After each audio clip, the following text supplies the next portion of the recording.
다음으로 합리화에 대해서 보도록 하겠습니다. 그럴듯한 이유를 만들어 결과를 정당화하기. 우리 그 이수부와의 여호와 신포도라는 거 다 아시죠? 여호가 길을 지나갔어요. 높은 나무에 달린 포도를 보았습니다.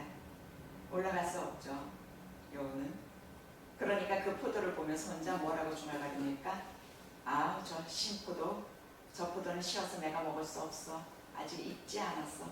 그러니까 줘도 먹을 수가 없는 거지. 그러면서 지나가는 거죠. 이렇듯 우리는 내가 불가능한 것들, 내가 도저히 이뤄낼 수 없는 것들에 대한 정당한 이유를 갖다 붙이게 되는 겁니다.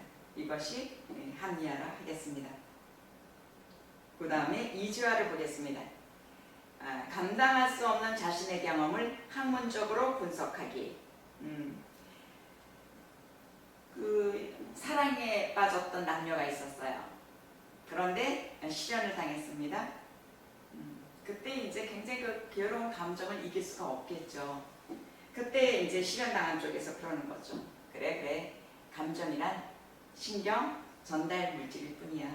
그러니까 나는 이러한 시스템에서 벗어나야지. 이렇게 지식적으로, 학문적으로 분석해내는 거예요. 이게 다음에 나오는 감정 분류와 연계되어 있습니다. 그런데 이 이지화는 굉장히 그 지식인들이 주로 많이 사용하는 방어 기제가 되겠습니다. 우리가 상담 과정에서는 이걸 인지적 통찰로 많이 나타나게 돼요.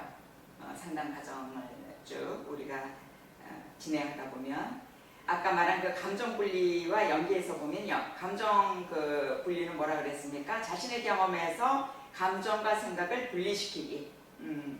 이 이지화도 아까 말한 대로 감정 분리 그 효과가 있는 것이죠.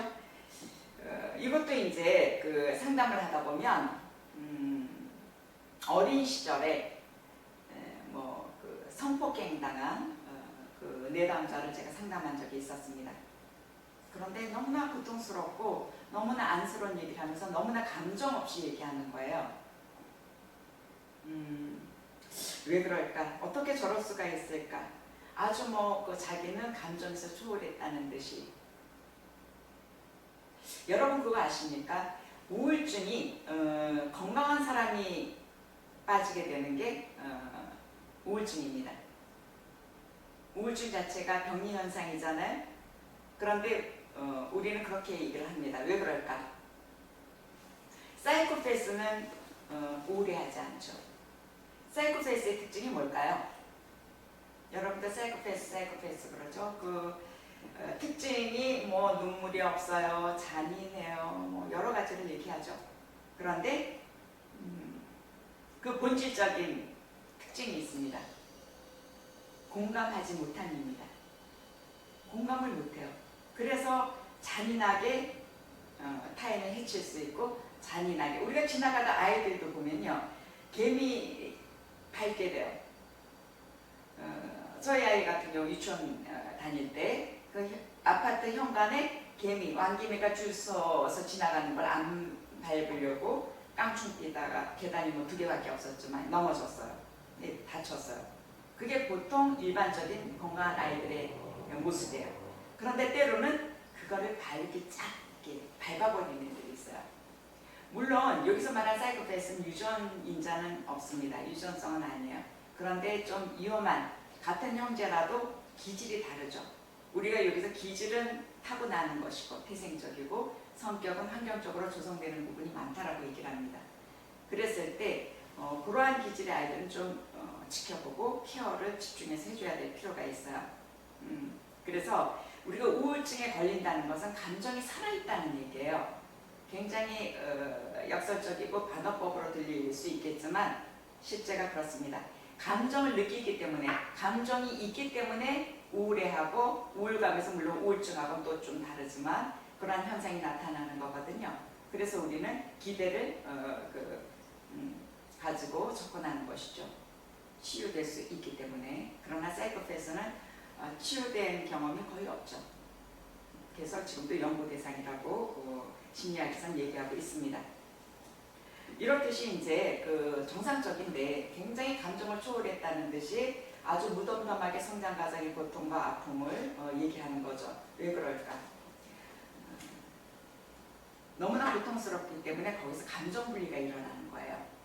우리가 이 심리학을 하게 되면 사람의 말보다는 그 말하는 뒷배경을 보게 됩니다. 여러분들이 뭐 지난번에 이 긍정심리학을 공부하게 된, 수강하게 된 분기를 설문조사에 봤더니 어떤 심리학의 그 수준차가 조금은 있었어요. 뭐 강의를 몇 번 들어봤다, 책을 좀 읽어봤다, 또 어떤 수강생분은 처음이다, 전혀 모른다, 제로에서 시작한다, 여러 가지였어요. 그러나 뭐 그게 문제될 건 없고요. 여러분들이 이제 심리학을 어떻게 접근해야 될 것인가, 제가 앞서도 한번 말씀드린 것 같은데 대형 서점에 가면 딱 두 가지로 나눠져요. 전문적인 그 전문서적, 심리학 전문서적이 있고 또 심리자만 들어간 일반 서적이 있어요. 근데 너무나 극과 극이에요. 전문서적은 너무나 이제 난해하기 때문에 절대 베스트셀러가 될 수 없죠. 그래서 재판이 거의 없습니다. 심리학 쪽에는, 학문적인 저서에는. 그런데 이제 요즘은 워낙 심리에 대해서 관심들이 많다 보니까 심리자를 넣은 일반적인 책이 과연 여기에 심리를 붙여야 될까? 이러한 저서들도 많이 보게 됩니다. 그런데 제가 그렇지 않는 유일한 영역의 그 대상관계 이론에 대한 책을 설명한 적이 있죠. 그래서 이렇게 감정 분리도 너무나 고통스러운 데서 자기가 그 방어하기 위해서 감정이 분리시키는 거예요. 물론 그것을 자기가 의식적으로 하는 건 아니지만 이 안에서 그것이 방어 기제가 발동이 되는 것이죠. 그 다음에 그 퇴행을 보겠습니다. 퇴행은 여러분들이 아마 그 자녀를 키운 분들은 많이 그 자녀들 사이에서 보게 되셨을 수도 있는데, 첫째가 아니라 이제 두 명일 경우 막내를 놓으면 첫째 애가 굉장히 이제 불안감, 어린아이 짓을 하죠. 동생 젖꼭지를 뺏어서 빨고 그런가 기저귀를 뺏어서 자기가 차고 멀쩡히 걸어가다 기기 시작하고 뭔가 내가 그 어떠한 사랑, 비교적 그 단순한 초기 발달 단계로 이제 후퇴하는 것도 그런 것을 퇴행이라고 하지만 이 기저에도 사실은 그 사랑에 대한 집착이라고 할 수 있습니다. 어떠한 정서에 대한 회복. 그래서 힘들 때마다 또 몸져놓는 사람들이 있어요. 이건 어떤 내가 케어를 받고 싶어하는 그런 미숙한 심리, 이런 것들이 있을 수 있다는 것이죠.